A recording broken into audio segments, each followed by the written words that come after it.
Tito 2, verso 1, nesta manhã eu estou lendo na Almeida Revista e Atualizada. Tu, porém, fala o que convém à sã doutrina. Quanto aos homens idosos, que sejam temperantes, respeitáveis, sensatos, sadios na fé, no amor e na constância. Quanto às mulheres idosas, semelhantemente, que sejam sérias em seu proceder, não caluniadoras, não escravizadas a muito vinho, sejam mestras do bem, a fim de instruírem as jovens recém-casadas a amarem ao marido e seus filhos, a serem sensatas, honestas, boas donas de casa, bondosas, sujeitas ao marido, para que a palavra de Deus não seja difamada. Quanto aos moços, de igual modo, exorta-os para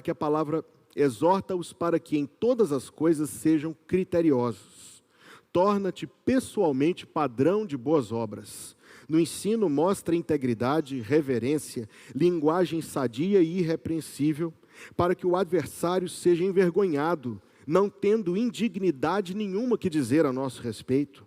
Quanto aos servos, que sejam em tudo obedientes ao seu Senhor, dando-lhe motivo de satisfação, não sejam respondões, não furtem, pelo contrário, deem prova de toda fidelidade, a fim de ornarem em todas as coisas a doutrina de Deus, o nosso Salvador, porquanto a graça de Deus se manifestou salvadora a todos os homens, educando-nos para que, renegadas a impiedade e as paixões mundanas, vivamos no presente século sensata, justa e piedosamente, aguardando a bendita esperança e a manifestação da glória do nosso grande Deus e Salvador Cristo Jesus, o qual a si mesmo se deu por nós, a fim de remir-nos de toda iniquidade e purificar para si mesmo um povo exclusivamente seu, zeloso de boas obras.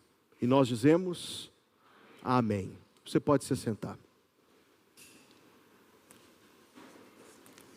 Irmãos, um dos cânticos que nós cantamos nesse culto da manhã, chamado Mais Que Uma Voz, diz na sua estrofe, minha vida é... O que o cântico diz? Estamos aquecendo, né? Vamos perguntar novamente para a gente, todo mundo se sintonizar. Um dos cânticos que nós cantamos nesta manhã diz assim, minha vida é para teu louvor. E nós frequentemente, no convívio do povo evangélico, estamos acostumados a ouvir esta expressão, viver para a glória de Deus, fazer isto ou aquilo para a glória de Deus, ou como diz o cântico, viver para o teu louvor, minha vida é para o teu louvor. No entanto, meus queridos, o que eu quero perguntar para os irmãos nesta manhã é exatamente o seguinte, como é que a gente vive para a glória de Deus? O que é que faz com que a nossa vida corriqueira seja para a glória de Deus? Como que podem as nossas ações dentro de casa, as nossas ações no convívio com nossa esposa ou marido, com os nossos filhos, a nossa relação com os irmãos da igreja e com quaisquer outras pessoas, como é possível que isso acrescente algo à glória de Deus? Afinal de contas, Deus é imensamente glorioso. Como pode um pequeno gesto meu acrescentar algo a algo tão glorioso, tão maravilhoso quanto a glória de Deus? Esta é uma pergunta que eu já me fiz algumas vezes. E esse texto que nós acabamos de ler, um texto muito eloquente, por sinal, é um texto que fala exatamente sobre isso. Você observou que o apóstolo Paulo lista pessoas em diferentes posições. Aquilo que nós traduzimos aqui como homens idosos, a Almeida Revista Atualizada traduziu como homens idosos, deveria ser traduzido como homens maduros, porque o adjetivo ali não quer dizer alguém idoso como uma faixa etária, mas alguém com filhos criados. A mesma coisa quanto a mulher com filhos criados. As mulheres jovens, os homens jovens, o próprio Tito, os servos. Quer dizer, é como se ele estivesse pregando e está dizendo a diferentes pessoas que estão ouvindo a sua pregação, é assim que você deve viver para a glória de Deus, é assim que você deve viver para a glória de Deus, é assim que você deve viver para a glória de Deus, é assim que você deve viver para a glória de Deus. De maneira muito prática, de uma coisa muito próxima da realidade. Então, para começo de conversa, nós estamos pensando em algo que é prático, porque nós podemos usar esta expressão como um jargão esvaziado de conteúdo. Para a glória de Deus. Mas como? Para a glória de Deus, de que forma? Como isto acrescenta alguma coisa à glória de Deus? Nós veremos, a partir do dia 29, cada uma destas categorias alistadas aqui. Na manhã de hoje eu quero passar para os irmãos uma visão geral do que ele está dizendo, principalmente a partir da expressão do versículo 10, que eu considero muito bela. Deem prova de toda fidelidade, a fim de ornarem em todas as coisas a doutrina de Deus, o nosso Salvador. Existe uma maneira de viver,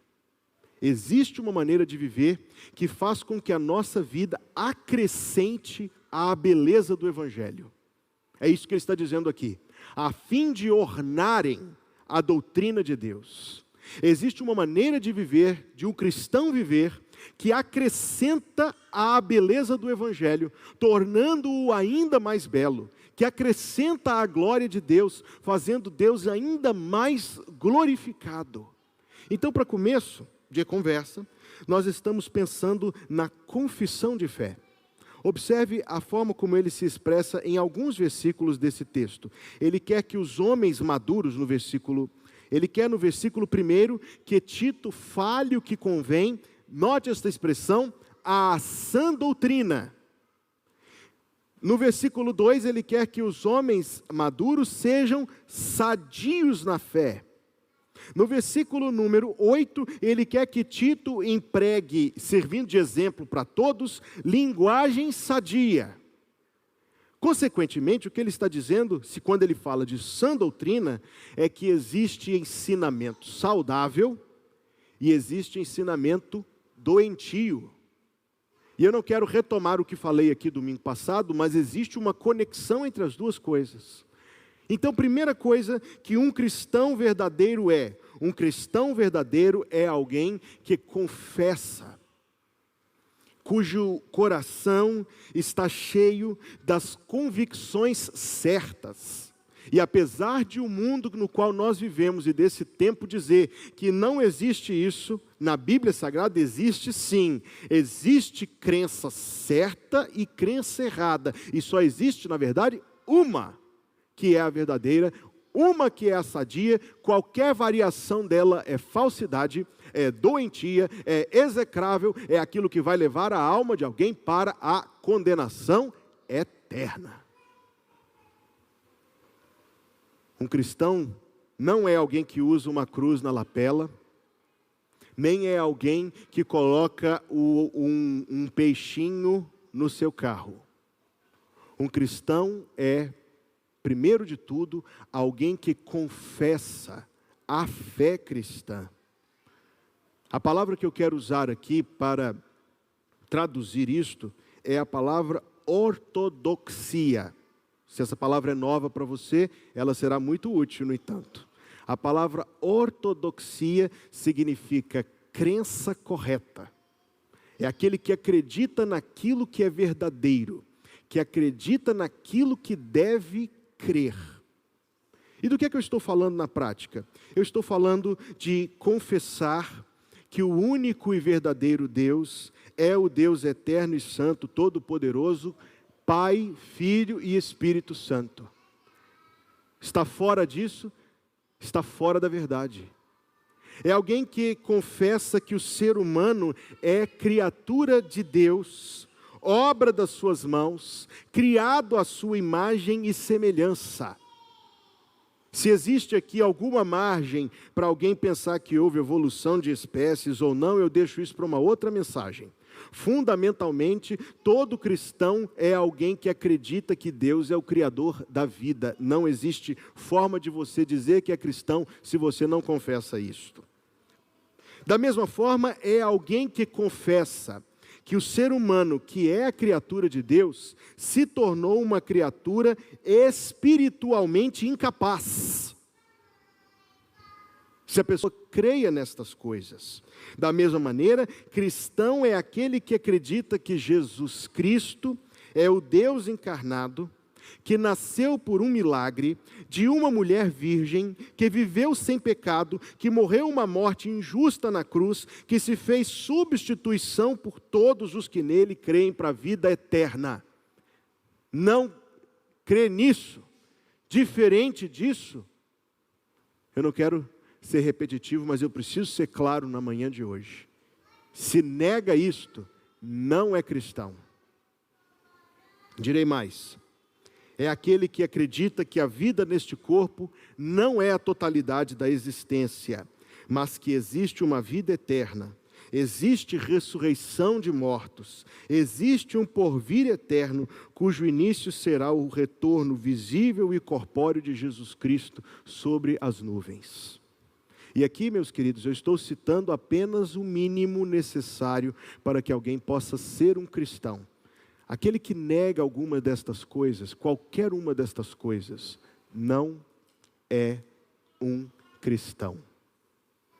Pode ser que o IBGE considere cristão, pode ser que o grupo do qual ele faz parte se autoproclame cristão, pode ser que venha de tradição de gerações e gerações de família, mas aquele que não confessa estas coisas, direi novamente, não é um autêntico cristão. A ponto de cada um de nós olhar para o seu próprio coração, como não? Porque as coisas que eu estou dizendo aqui, não são coisas da minha convicção ou da minha expressão. São coisas que estão profundamente enraizadas na palavra de Deus. E eu repito que eu só citei aqui o mínimo. O mínimo. Profundamente enraizadas na palavra de Deus e que compõem a sã doutrina do versículo 1, que também no versículo 10 é chamada de doutrina de Deus, o nosso Salvador. Eu sei que os irmãos que vieram de denominações pentecostais associam a palavra doutrina a costumes, a tipo de vestimenta, tipo de corte de cabelo, etc, etc. De fato, a palavra doutrina não poderia ter sido mais desvirtuada do que nesta instância. A palavra doutrina significa ensinamento, significa um conjunto de verdade que é proclamado, ensinado, confessado. E a carta de Tito que estamos seguindo está nos levando a este ponto em que nós identificamos a sã doutrina, que nós identificamos a doutrina que é de Deus, em contraste com aquela que não é de Deus. A doutrina sadia em contraste com aquela que é doentia. Mas evidentemente que nós estamos também dizendo o seguinte, só dizer estas palavras não faz com que alguém seja um genuíno, autêntico e verdadeiro cristão. Para uma consulta rápida, abra comigo a sua Bíblia na carta de Tiago. Você está em Tito, passe por Filemão, Hebreus, em seguida Tiago.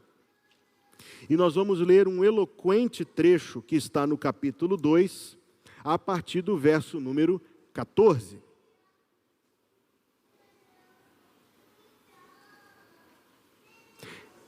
Tiago 2,14. Meus irmãos, qual é o proveito? Se alguém disser que tem fé, mas não tiver obras, pode acaso semelhante fé salvá-lo? Se um irmão ou uma irmã estiverem carecidos de roupa e necessitados do alimento cotidiano, e qualquer dentre vós lhes disser, ide em paz, aquecei-vos e fartai-vos, sem contudo lhes dar o necessário para o corpo, qual é o proveito disso? Assim também a fé, se não tiver obras, por si só está morta. Mas alguém dirá, tu tens fé e eu tenho obras. Mostra-me essa tua fé sem as obras, e eu com as obras te mostrarei a minha fé. Crês tu que Deus é um só? Fazes bem, até os demônios creem e tremem. Queres, pois, ficar certo, ó homem insensato, de que a fé sem as obras é inoperante? Não foi por obras que Abraão, o nosso pai, foi justificado quando ofereceu sobre o altar o próprio filho Isaque? Vês como a fé operava juntamente com as suas obras. Com efeito, foi pelas obras que a fé se consumou, e assim se cumpriu a Escritura, a qual diz, ora, Abraão creu em Deus e isso lhe foi imputado para a justiça, e foi chamado amigo de Deus. Verificais que uma pessoa é justificada por obras e não por fé somente. De igual modo, não foi também justificada por obras a meretriz Raabe, quando acolheu os emissários e os fez partir por outro caminho? Atenção para o versículo 26. Porque assim como o corpo sem espírito é morto, assim também a fé sem obras é morta. Uma confissão autêntica pode ser encontrada, biblicamente falando, nos lábios de alguém que não é senão um cristão nominal. Imagine dezenas de milhares de brasileiros que estão em alguma igreja agora, neste momento em que nós estamos aqui. E em algum momento eles talvez se coloquem em pé e digam assim: creio em Deus Pai Todo-Poderoso, Criador do céu e da terra, e em seu único Filho, Jesus Cristo, nosso Senhor. Você conhece esse texto? Não é uma oração, não é uma reza. Esse texto é uma herança que nós recebemos desde o período inicial da fé cristã, e tudo que está ali qualquer cristão pode dizer, mas a primeira palavra diz: creio. Muitos se colocarão em pé hoje e vão recitar esse texto milenar, mentindo desde a primeira palavra, porque a primeira palavra diz creio, mas no entanto não creem, não com sinceridade, não com convicção, não com o seu coração. As palavras somente, queridos irmãos, não bastam. É necessário que elas sejam acompanhadas de um coração. E quando alguém diz creio, é necessário que a fé verdadeira esteja no coração deste que diz que crê. Como saber? Como saber? Eu quero chamar a sua atenção, voltando a Tito, no capítulo 2, no versículo número 8. Linguagem sadia e irrepreensível, para que o adversário seja envergonhado, não tendo indignidade nenhuma que dizer a nosso respeito. No primeiro momento, na primeira parte da mensagem, eu citei a palavra ortodoxia, que significa crença correta. Mas ela precisa ser acompanhada de uma outra palavra, talvez nova para alguém, a palavra ortopraxia, que significa procedimento correto. Crença correta tem de estar acompanhada de procedimento correto.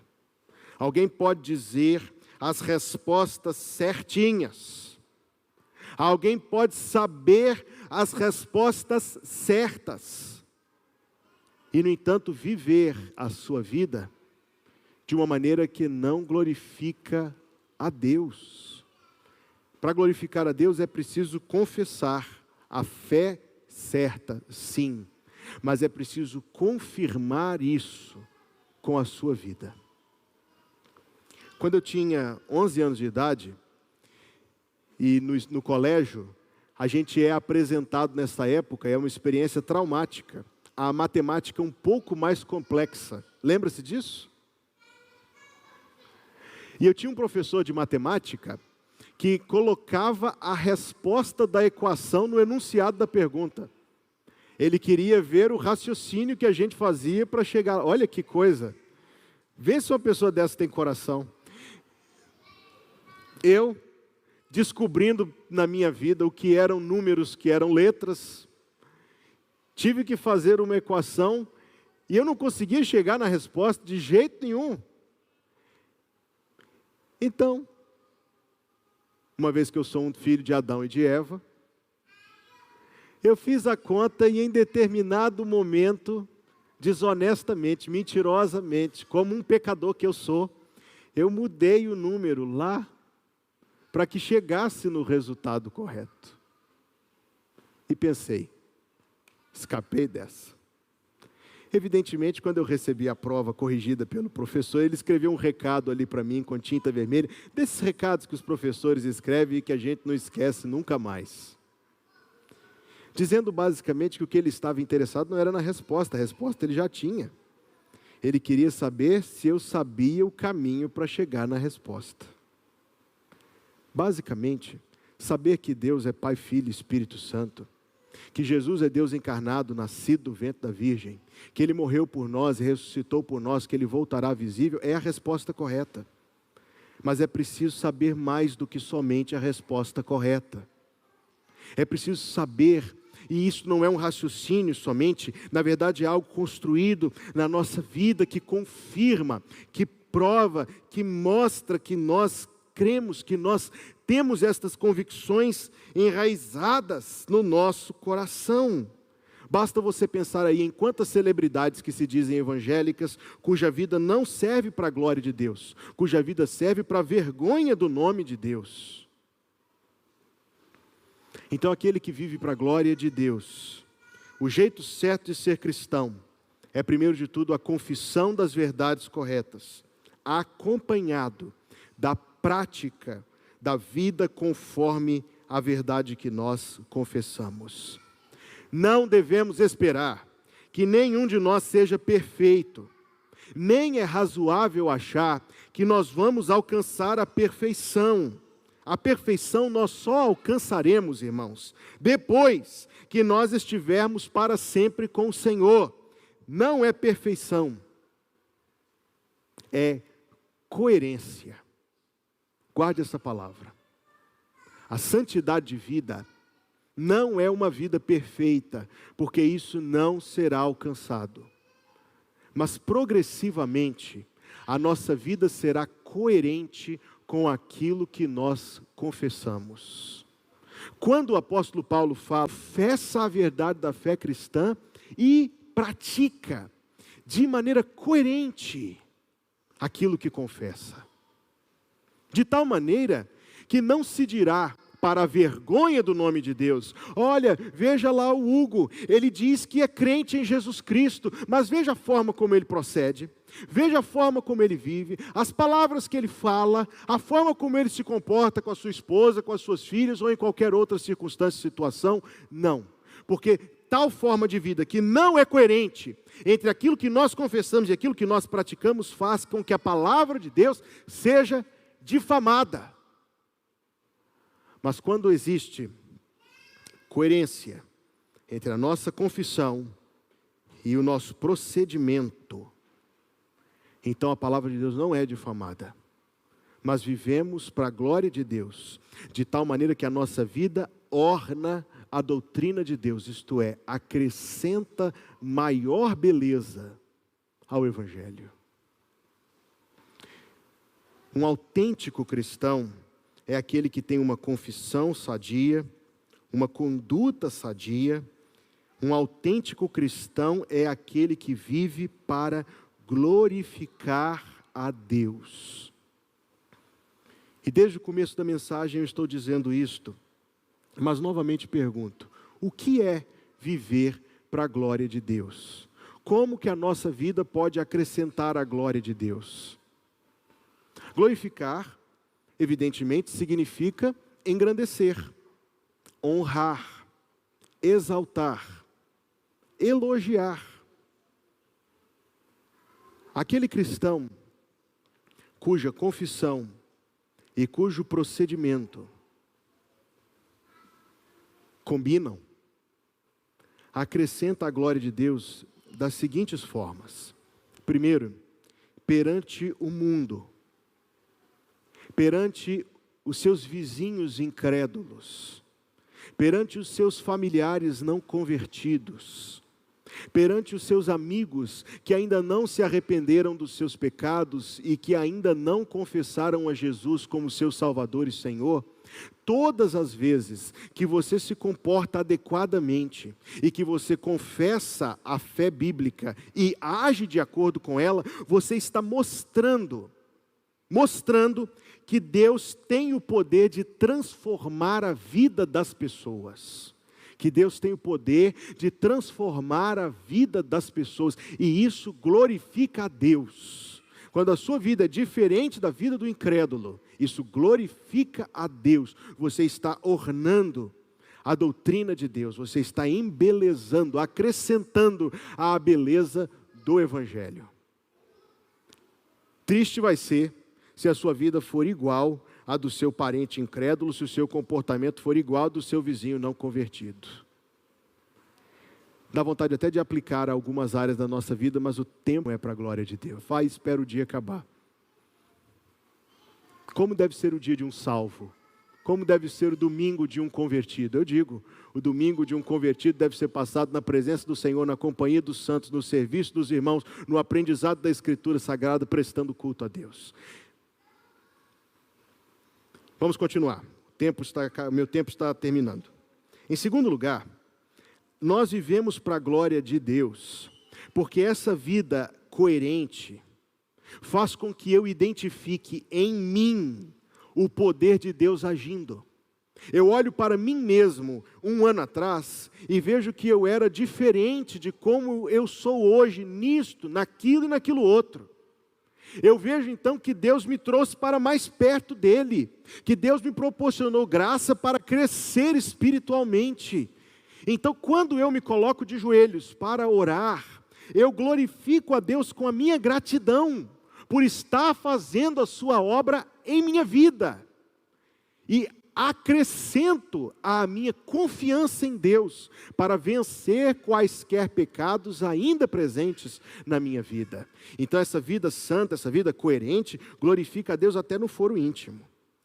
Esta vida santa, coerente, glorifica a Deus perante a face das criaturas invisíveis, os anjos e os demônios, que são testemunhas não percebidas de todas as nossas ações, quer para nos acusar, os demônios, quer para glorificarem a Deus pelo seu poder à mostra em nossa vida. Em quarto lugar, a santidade da coerência glorifica a Deus ante a face do próprio Deus. Glorifica a Deus perante o próprio Deus, porque manifesta o seu poder redentor e transformador na nossa vida, e porque a Deus é aprazível contemplar o crescente amor que todo salvo verdadeiro tem para com Ele, e esse amor para com Deus é a verdadeira essência da vida salva, da vida transformada. Todas as vezes que alguém se apresenta diante desta igreja com o desejo de ser batizado, eu faço várias perguntas, mas uma delas, e a única que eu repito com todos, é: você ama o Senhor Jesus? Porque a Bíblia diz: se alguém não ama o Senhor Jesus, seja maldito. O amor para com Jesus, o amor grato, o amor afetuoso, que o considera tão maravilhoso aos nossos olhos, é algo que não é somente presente na nossa vida, é a coisa mais presente de todas. E é crescente. Na vida cristã saudável, é crescente. E o Senhor Jesus torna-se cada vez mais maravilhoso e glorioso ante os olhos de qualquer um que verdadeiramente seja dele.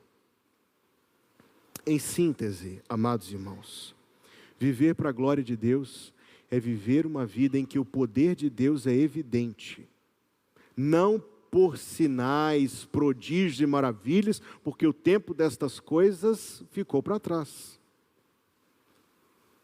mas por algo mais maravilhoso do que a multiplicação dos pães e dos peixes, que é a evidência de uma vida verdadeiramente transformada. Uma vida na qual o poder de Deus está agindo, produzindo arrependimento do pecado e produzindo dedicação, compromisso e consagração ao Senhor.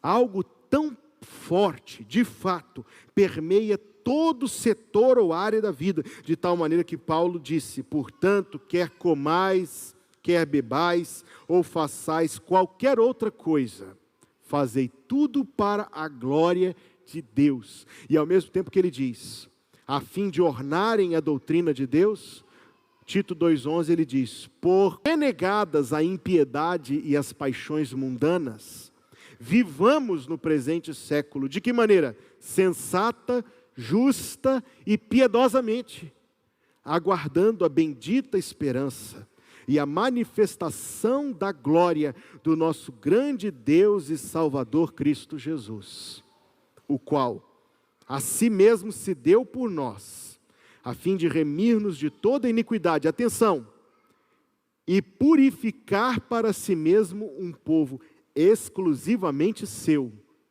zeloso de boas obras. Que Deus nos dê entendimento, irmãos, da sua palavra, e graça para viver de acordo com a sua vontade.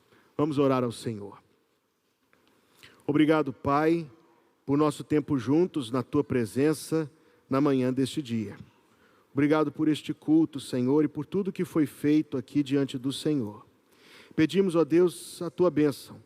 Pedimos que o Senhor nos dê graça para reter a verdade da tua palavra em o nosso coração e nos ensinar, ó Deus, como é que devemos viver a cada dia, em cada uma das nossas obrigações. Como é, Senhor, que devemos viver para a glória do teu nome. Naquilo que temos sido faltosos, perdoa-nos, auxilia-nos, abençoa-nos, pois o que queremos, Senhor, verdadeiramente, é em tudo ornar, acrescentar a beleza do Evangelho perante todos, de acordo com a tua vontade.